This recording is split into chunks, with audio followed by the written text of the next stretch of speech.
নমস্কার, আপনারা দেখছেন নিউজ নাও। আমি রয়েছি আপনাদের সাথে মীনাক্ষী, আমার সঙ্গে সহযোদ্ধা রয়েছে রাহুল।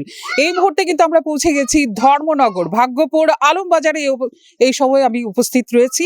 এখানে কিন্তু ক্যান্ডিডেট কংগ্রেসের শ্রীযুক্ত চয়ন ভট্টাচার্য রয়েছেন, তার সাথে কথা বলবো।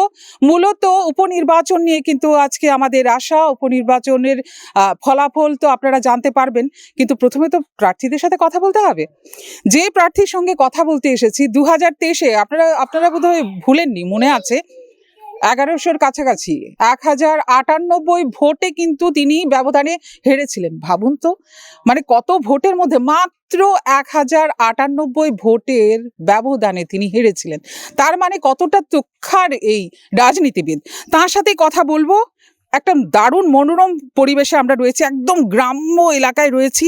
এখানেই রয়েছেন আমাদের 56 যে বিধানসভা কেন্দ্র রয়েছে, সেই কেন্দ্রের যিনি প্রার্থী কংগ্রেসের হয়ে চয়ন ভট্টাচার্য মহোদয়, তিনি কিন্তু এবারে প্রার্থী হয়েছেন। তার সাথে কথা বলবো।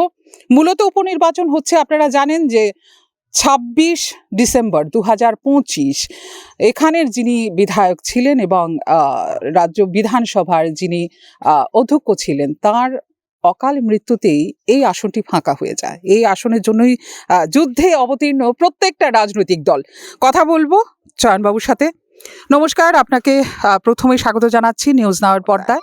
নমস্কার, নিউজ নাইভ সমস্ত কর্মীবৃন্দ, আমাদের এই লাইভ অনুষ্ঠান শুনছেন সেই সমস্ত দর্শক মণ্ডলীকে আমি শ্রদ্ধা এবং নমস্কার, অভিনন্দন জানাচ্ছি।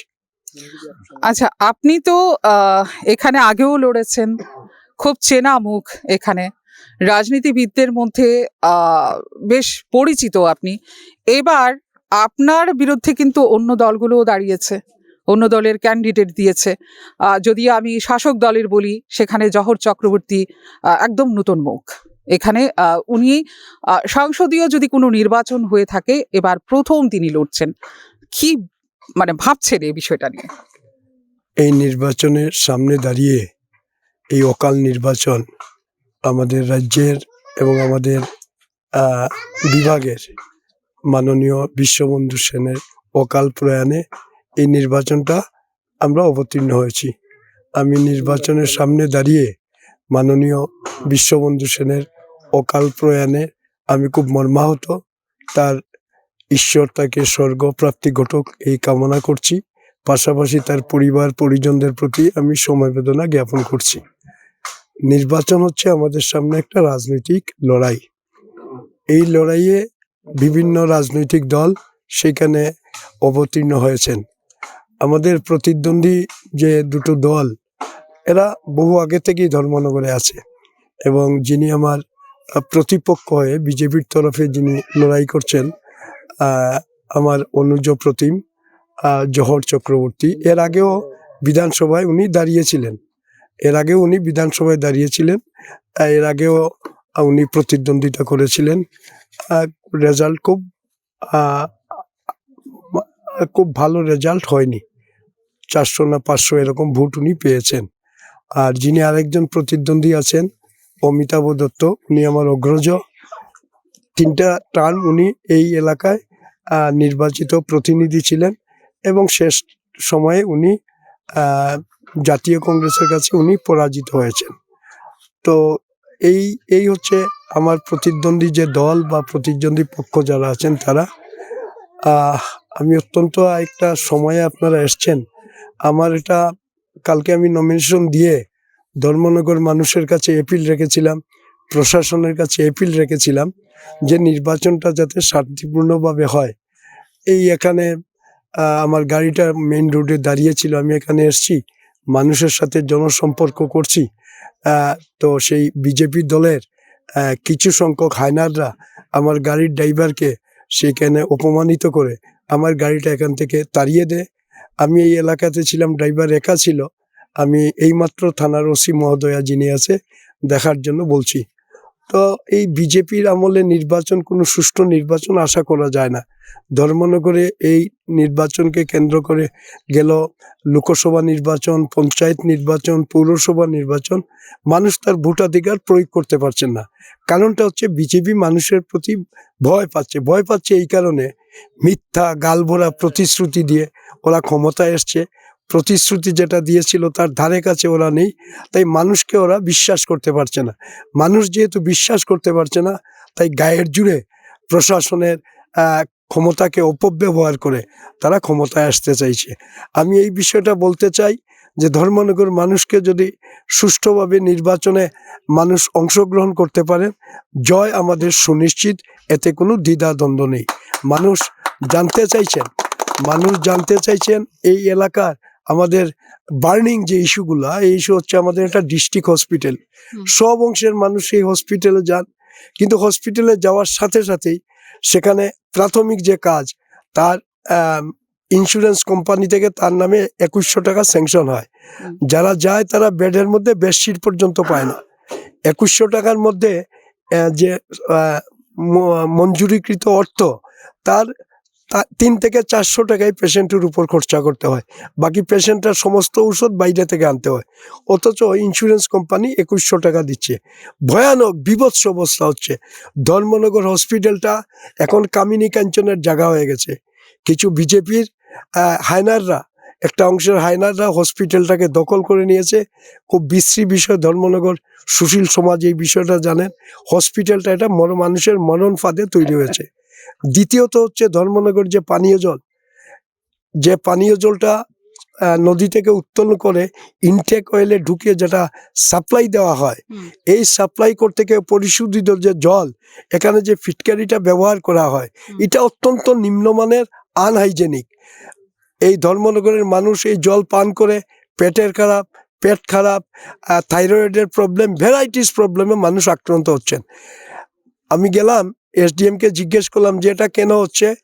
উনি বললেন অফ দ্য রেকর্ড যে আমার কিছু করার নেই। কেন করার নেই?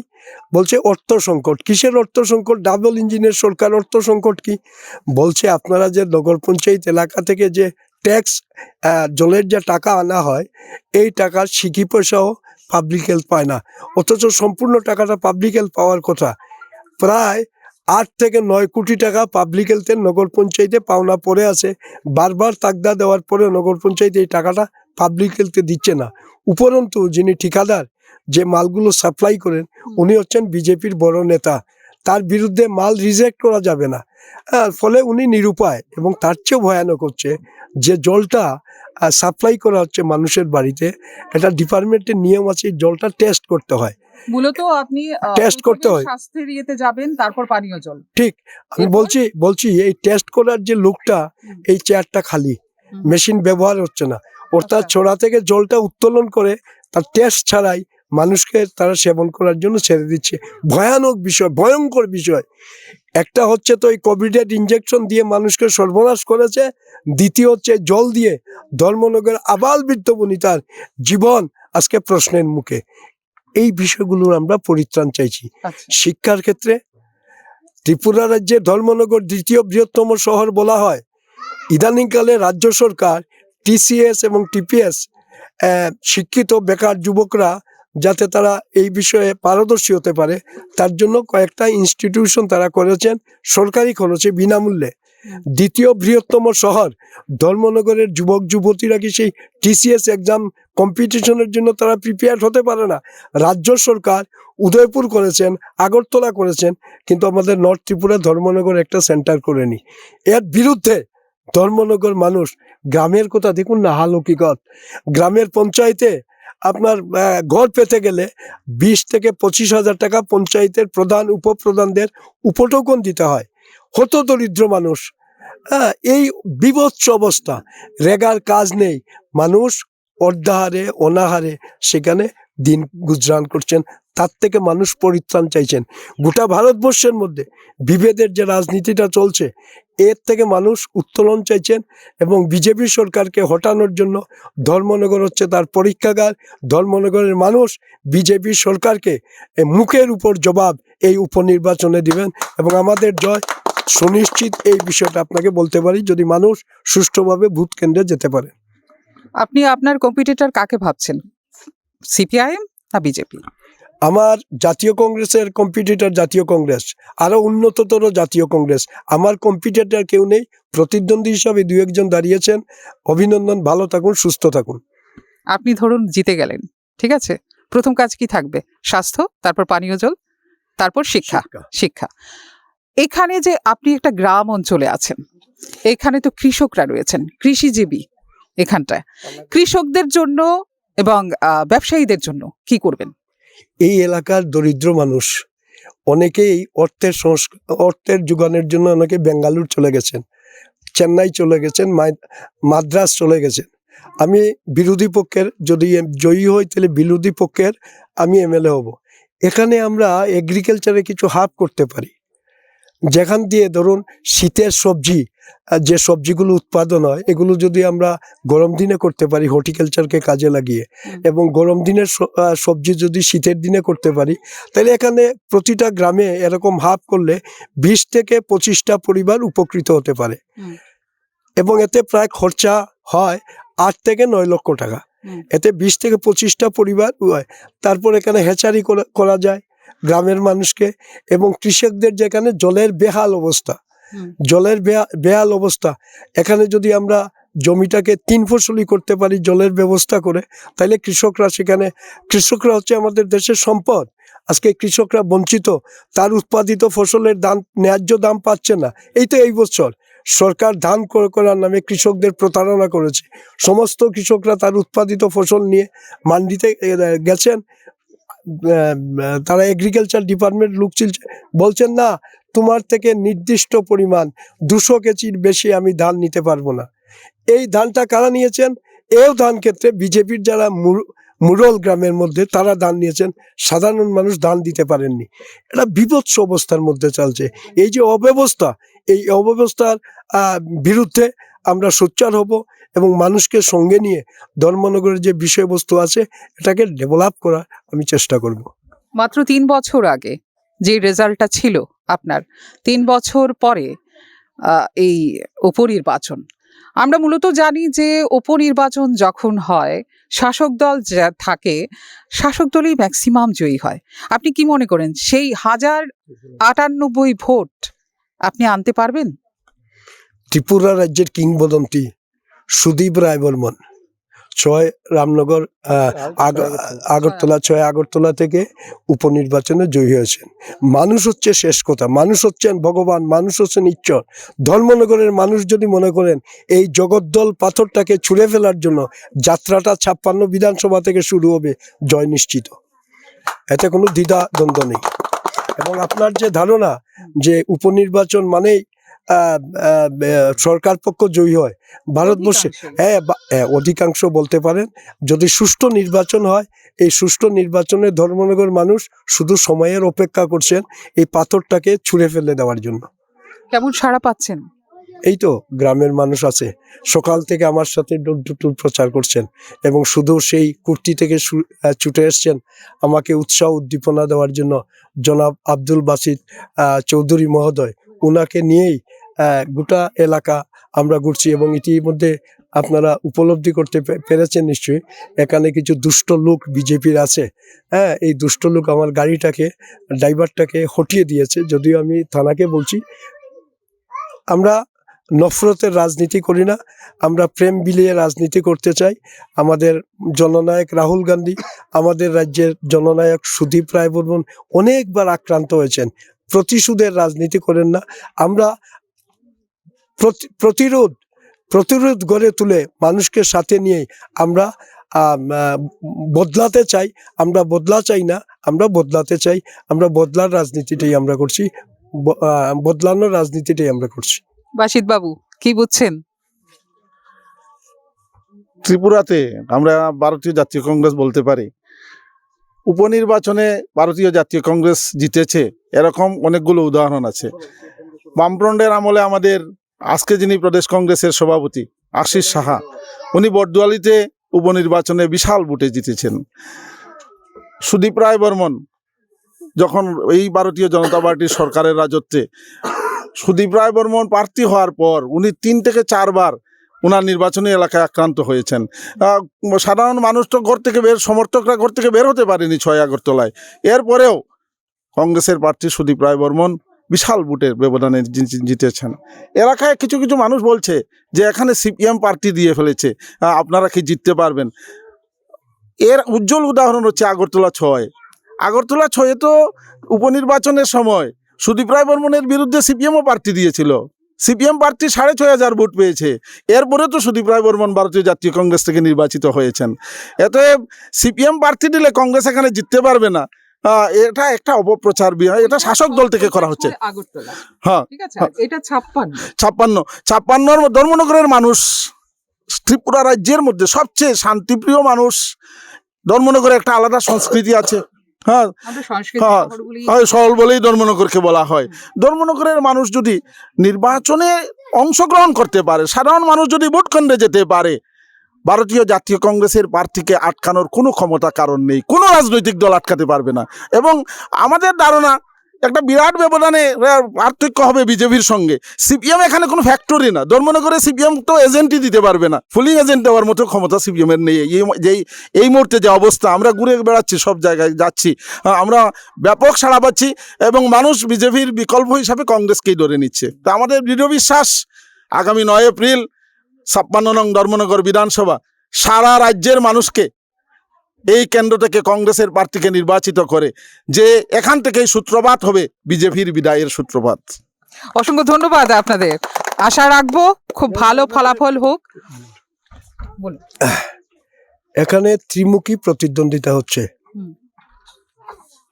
এই নির্বাচনকে, ত্রিপুরার বিধানসভা নির্বাচনকে সামনে রেখে 23 সালে আমাদের কংগ্রেস এবং বামফ্রন্টের সাথে একটা আসন সমঝোতা হয়েছিল। যার নিরিখে 23-এর নির্বাচনের পরে আমাদের বক্সনগর, রামনগর এবং ধনপুর তিনটিতে উপনির্বাচন হয়েছে। আমরা জাতীয় কংগ্রেস ভোট যাতে ভাগাভাগি না হয়, জনগণও চাইছিলেন যে ঐক্যবদ্ধভাবে লড়াই করা। যেহেতু 23-এর নির্বাচনে ওই 3টা কেন্দ্রে সিপিএম বা বামফ্রন্ট প্রার্থী দিয়েছিল, আমরা জাতীয় কংগ্রেস সেখানে প্রার্থী দিইনি। ধর্মনগরের ক্ষেত্রে ধর্মনগরের মানুষের একটা আশা আকাঙ্ক্ষা ছিল যে বিরোধীদের ভোট যাতে ভাগ না হয়, তার জন্য সেখানে যেহেতু জাতীয় কংগ্রেস সেখানে প্রার্থী দিয়েছিল, জাতীয় কংগ্রেস সেখানে যাতে লড়াই করেন। কিন্তু দুর্ভাগ্যের বিষয়, ধর্মনগর সাধারণ মানুষের আশা আকাঙ্ক্ষার উপর বামফ্রন্ট জল ঢেলে সেখানে তারা প্রতিদ্বন্দ্বী আগেভাগেই তারা প্রার্থী ঘোষণা করে তারা লড়াইয়ে নেমেছে। তো এটা মানুষ চাননি। মানুষ এই যে কাজটা হয়েছে, এটা ধর্মনগরের মানুষ চাইছিলেন বিজেপিকে সরানোর জন্য, কিন্তু সিপিএম সেখানে প্রার্থী দিয়ে বিজেপিকে সুবিধা করে দিল। তো মানুষ এটা মেনে নিচ্ছেন না, ধর্মনগরের মানুষ এটা মেনে নিচ্ছেন না। সিপিএম এর মধ্যে শুভ বুদ্ধি সম্পূর্ণ বিবেকবান মানুষ যারা আছেন, তারাও চাইছেন যে বিজেপিটা সরুক। এটা পার্টি বসে সিদ্ধান্ত নিয়েছেন। ধর্মনগরের মানুষ কিন্তু মানুষের চাহিদাকে মর্যাদা দেয়নি সিপিএম। ধর্মনগরের মানুষের চাহিদার যদি মর্যাদা দিত, তাইলে সিপিএম এই কাজটা করতে পারতো না। এতে মানুষ খেপেছেন সিপিএম এর উপরে, মানুষ খেপেছেন। এতে আমাদের আত্মপ্রত্যয় আমাদের সৃষ্টি হয়েছে যে সব অংশের মানুষের মিলেই এবারকার নির্বাচনে আমরা সেখানে লড়াই অবতীর্ণ হচ্ছি এবং সবাই আমাদেরকে সাহায্য করবেন। তার মানে মিথ্যা যে ভাবটা সবার কাছে যে মনে এসছে যে ভোট ভাগাভাগি হবে, সেই জায়গাতে বলছেন না, বিজেপিকে সুবিধা পাইয়ে দেওয়ার চেষ্টা করেছে সিপিআইএম, কিন্তু মোদ্দা কথা ভোট ব্যাংকটা আপনাদেরও ভারী হবে, এটাই তো বলছেন? ঠিক ঠিক ঠিক আছে, অসংখ্য ধন্যবাদ। সেটা আমরা নজর রাখবো 9 তারিখে, তারপর ভোটের ফলাফলের দিকে। আমরা শান্তি চাই, যে সেখানটা আমরা এলাকার লোক আমরা লাগি বনের নমুনার সুবিধা তাই সাহায্য করছে। এই রাস্তাতে কিছু কংক্রিট দিয়া দিছে, কিছুদিন আমরা এই রাস্তাটা আমরা হয়েছে না। ওই একটা রাস্তা বিশ্ববন্ধুতা কইছিল যে আমি মরি, বাচ্চা থেকে বুটে জয় করি, তা আপনার রাস্তা করে দিব। আজ পর্যন্ত আমার রাস্তাটা হয়েছে না, তাই তো ইন্তিয়ান হয়ে গেল। বিজেপিতে আমি কিচ্ছু পাইছি না, কিন্তু আমি আসলাম খাটি সিপিএম, হইলাম বিজেপি, হইয়া নষ্ট হইলাম, কোনো স্বার্থ পাইছি না। এবার আপনি চয়ন বাবুর দিকে হাত বাড়িয়েছেন। হাত বাড়িয়েছি, ঠিক আছে। আচ্ছা, আপনি কিছু বলবেন? না, আমার চয়নটা চাই আমরা। আমরা হ্যাঁ, আপনি চয়নদাকেই চান। ঠিক আছে। আমি আগেও বুট দিছেন, তার অনেক বুটে জয়েছিল, যে কোনো কারণে তাহলে ভালো নিয়েছে। আর আমরা জানি সব, আমি তো বিজেপি আসলাম, বুঝছেননি? আমার হয়তো দিকির পর মিটিং হয়েছে, আমার কোনো বিশ্ববন্ধু গেলাম, আমি কোনো ফটো উঠে দিল্লি পর্যন্ত আমার নাম গেছে, মস্ত আলী। সিপিএম দীর্ঘদিনের সিপিএম তাই ত্যাগিয়া তাই বিজেপি সমর্থন করছে। আর সাধারণ আমার বাতি তো কথা খাটাখাটি হয়ে নষ্ট হইলে আমার এখানেই আমরা কিন্তু শেষ করব। ঠিক আমি রয়েছি ধর্মনগর ভাগ্যপুর আলমবাজার থেকে। আমি মীনাক্ষী, সাথে রাহুল, নিউজ নাও।